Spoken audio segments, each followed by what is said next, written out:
Welcome to Creepskates. My name's Mitch, and today is a day that every YouTuber has to go through, a sort of rites of passage, where they start repeating outfits because they don't own enough clothes. Now, if you cared enough, you could trace back and see just how many outfits I actually have. Don't do that.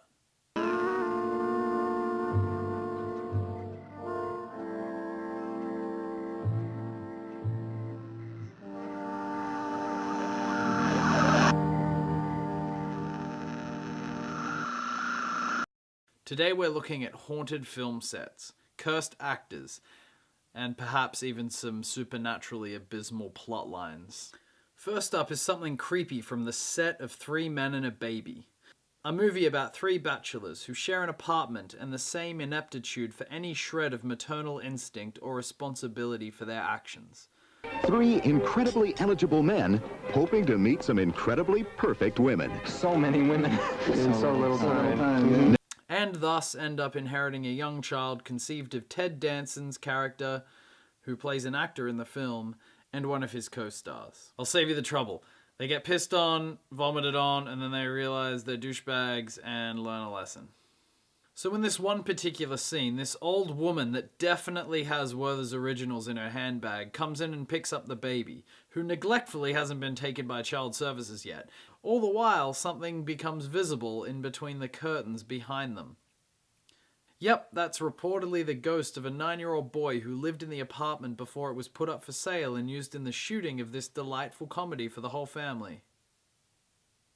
If you look hard enough, it almost looks like a cutout of Ted Danson's character because he's an actor, and you also see it in another part of the film.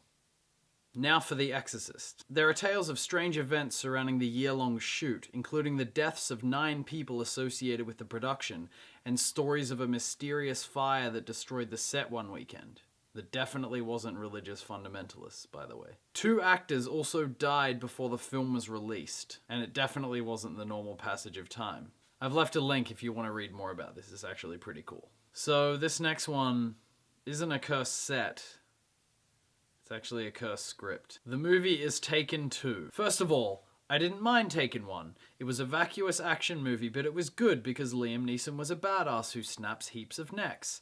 Like so many necks. And I know Taken 2 was just a money grab, but Liam Neeson isn't doing any of the same cool stuff in this movie. He's captured by these Albanian gangsters the whole time, who are family and affiliates of the peripheral-ass characters who got their necks broke and couldn't afford their chiropractor bills since the first movie. Liam Neeson is tied up basically the whole film in some basement. But alas, a convenient plot device, I mean a tiny phone in his shoe so he can call his daughter to come find him. How does he get her to the basement when he was blindfolded all the way, you might ask? Well, he tells her to go into his closet in the hotel room and get out a metal case filled with grenades that he somehow got through customs. He tells her to take the grenades out, suggests she run along the rooftops and just throw grenades into like the most populated city in the world so he can triangulate her location from the sound of the explosions in the street and then direct her to him. I mean, what? You literally see one of the grenades hit a water tank and just wash away a bunch of people. Then it just ends with cheesy dialogue over ice cream sundaes on some pier somewhere. Barely a neck was snapped at all. Fuck that movie. And I refuse to believe that a normal coherent writer that wasn't cursed or something actually wrote that. Nothing you can tell me will convince me otherwise. The crew of Poltergeist experienced what people call the Poltergeist Curse, said to be linked to the real human corpses they used as props in this particular scene. The crew actually experienced a large number of untimely deaths because of this film. People complained of hauntings in their own houses. An exorcism was even required for one of the crew. Another terrifying thing that happened was during a scene where actor Oliver Robbins gets attacked by the toy clown. During shooting, the crew was impressed with the performance he was giving, but as Robbins began to turn blue, they realized the clown toy had malfunctioned and was in fact choking him.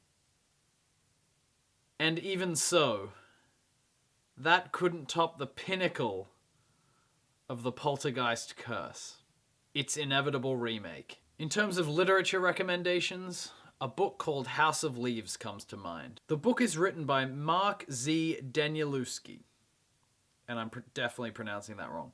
And it's written in a really interesting way. The layout of some of the pages is so unorthodox that it has earned itself the title of a postmodernist novel. One of the narrators describe a family, the Navidsons, who discover that their house on the inside is longer than the house on the outside, and then come to discover a strange closet door in one of the rooms that springs up out of nowhere and opens to a hallway that extends impossibly through the house. It's a bit of a commitment, but worth a look-see for fans of horror literature. Anyway, that's about a wrap. Thanks for checking out Creepskates if you're a new viewer, and if you're a return viewer, what do you want, a fucking cookie? See you later. We're now accepting submissions of horror flash fiction under 1,500 words that will feature in a horror fiction podcast on the channel periodically. If you're interested in finding out more, there's a link in the description. Alternatively, if you've got a true paranormal story, we're putting together a segment compiling viewer-submitted ghost stories. Follow the link on the screen to an instructional video detailing how to submit your story.